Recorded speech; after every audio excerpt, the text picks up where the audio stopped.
Sebelum melanjutkan, jangan lupa subscribe dulu. Terima kasih. Bab 291 Pembantaian. Semua ahli tercengang. Mereka memang terkejut. Mereka tidak menyangka seorang ahli setengah santo akan melarikan diri. Sue Ying, penguasa Pulau Iblis juga tercengang saat mengingat kata-kata Sue Ying. Nyawanya terancam. Seorang anak di alam Void Ying awal dapat mengancam nyawanya. Betapapun terkejutnya mereka, Sue Ying pasti melarikan diri. Namun, Jian Wushuang tidak setuju untuk membiarkannya melarikan diri. Karena kau sudah datang, tinggallah di sini selamanya. Suara dingin Jian Wushuang, penuh tawa, bergema di seluruh area. Kemudian dia segera mengejar Sue Ying. Karena kecepatan Sue Ying dipengaruhi oleh alam esensi pedang, Jian Wushuang dengan mudah mengejarnya. Nak, aku pergi dulu. Aku sudah memutuskan untuk tidak terlibat dalam pertengkaranmu. Jangan dorong aku. Sue Ying melirik Jian Wushuang dan berteriak. Jangan dorong-dorong. Kamu menyerang dan membunuh pelindung kami. Bukankah kamu sudah bertindak terlalu jauh?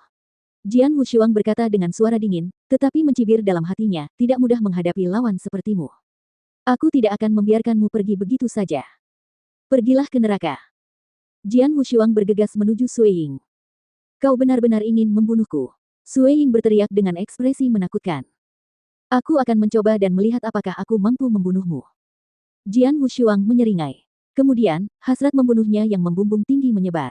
Langit tampak gelap. Menghadapi hasrat membunuh yang begitu dahsyat, para ahli lainnya tidak dapat menahan rasa takut. Saat Jian Wushuang mengangkat pedang pembunuh 3 kali tinggi-tinggi, raksasa hantu yang menjulang tinggi muncul di belakangnya dan mengangkat pedang panjang juga. Tiba-tiba, serangan itu menebas ke bawah. Teknik pengosongan darah, gerakan pertama.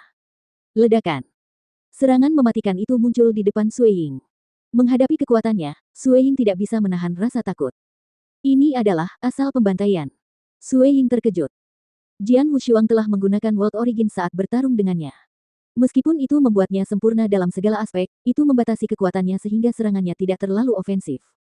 Itulah sebabnya Sue Ying berani mengatakan bahwa Jian Wushuang tidak dapat membunuhnya. Namun, Slaughter Origin benar-benar berbeda dari World Origin. Slaughter Origin menekankan pada pembunuhan, yang merupakan kekuatan ofensif yang lebih besar dibandingkan World Origin. Kekuatan pukulan yang dilakukan Jian Wushuang menyebabkan area tersebut bergetar. Aku dalam masalah besar. Sue Ying membelalakkan matanya dan bertekad untuk bertarung sampai mati. Roh darah. Dengan tatapan mengerikan, Sue Ying tiba-tiba dikelilingi oleh cahaya berdarah.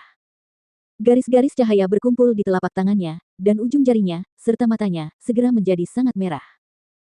Tiba-tiba, Sue Ying melesat maju, bagaikan serigala liar yang menerkam mangsanya di kegelapan. Lalu ia mengayunkan cakarnya. Pukulan itu memecah udara, berdengung keras. Setelah bertabrakan dengan pedang pembunuh, boom. Gerakan terkuat yang dapat dilakukan Sue Ying benar-benar kewalahan. Bagaimana ini mungkin? Sue Ying terkejut ketika gerakan terkuatnya dikalahkan dengan mudah. Pedang di tanganmu, Sue Ying menatap pedang pembunuh 3 kali. Sekarang dia tahu, bahwa pedang panjang itu luar biasa. Jangan melawan. Terima kematianmu dengan patuh. Pedangku tidak sabar untuk meminum darahmu, kata Jian Wushuang sambil mencibir. Kemudian dia muncul di depan Sue Ying. Melawan alam esensi pedang, Sue Ying tidak bisa melarikan diri, tetapi dia masih berusaha sekuat tenaga untuk melawan.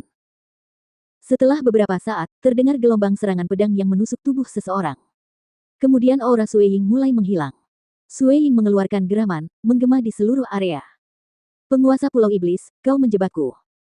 Gemuruh itu membuat seluruh medan perang menjadi sunyi. Semua orang terkejut saat melihat tubuh Sue Ying terjatuh. Semua orang tampak terpesona pada saat itu. Seorang ahli setengah suci sejati meninggal seperti ini. Seorang ahli muda di alam Void yang awal benar-benar membunuhnya. Lari, lari sekarang. Lord of Demons Island, yang melayang di atas area tersebut, mengeluarkan teriakan yang menakutkan. Pada saat ini, kata-kata Sue Ying masih terngiang di telinganya. Setelah Sue Ying meninggal, Pulau Iblis mengalami penurunan moral. Yang lebih penting, Jian Wushuang sempat menyerang iblis lain di Pulau Iblis, dan dia dapat membantai mereka semua dengan mudah. Tidak diragukan lagi bahwa Pulau Demons kalah dalam pertarungan ini. Itu adalah kekalahan yang sangat menyedihkan. Mereka mengundang seorang pembantu, tetapi tetap gagal pada akhirnya. Semua ini terjadi karena satu orang, Jian Wushuang. Sekte tanpa hati memiliki ahli muda yang sangat kuat. Apakah dia benar-benar baru mencapai alam Void yang awal? Penguasa Pulau Setan menggelengkan kepalanya dengan pasrah. Saat Pulau Iblis mulai mundur, Sekte tanpa hati memanfaatkan kesempatan untuk memburu mereka. Haha, bunuh mereka semua. Banyak ahli sekte tanpa hati bersorak kegirangan sambil mengejar lawan mereka. Jian Wushuang tidak mengikuti orang banyak, karena dia tidak menaruh perhatian pada para iblis itu. Sekarang dia memusatkan perhatiannya pada penguasa Pulau Iblis. Wih, ha, plus. Jian Wushuang melesat maju dan muncul di sisi sasarannya dalam sekejap. Wajah penguasa Pulau Setan langsung berubah. Haha, pendekar pedang, kita bisa bekerja sama untuk membunuh penguasa Pulau Iblis. Bagaimana? Pemimpin sekte tanpa hati memandang Jian Wushuang sambil tersenyum dan berbicara dengan sopan. Baiklah, ayo berangkat, kata Jian Wushuang sambil tersenyum. Omong kosong, penguasa Pulau Iblis menyipitkan matanya. Saat berikutnya dia melarikan diri tanpa ragu-ragu. Kau tidak bisa melarikan diri. Jian Wushuang menatap ke arah pulau penguasa iblis dan tahu niatnya. Dia segera melancarkan serangan dan alam esensi pedang menyapu seperti air pasang. Pulau penguasa setan terjebak di dalam dan kecepatannya tiba-tiba menurun. Jian Wushuang dan Master Sekte tanpa hati tidak memberinya kesempatan untuk membalas, langsung menyerbu ke depan.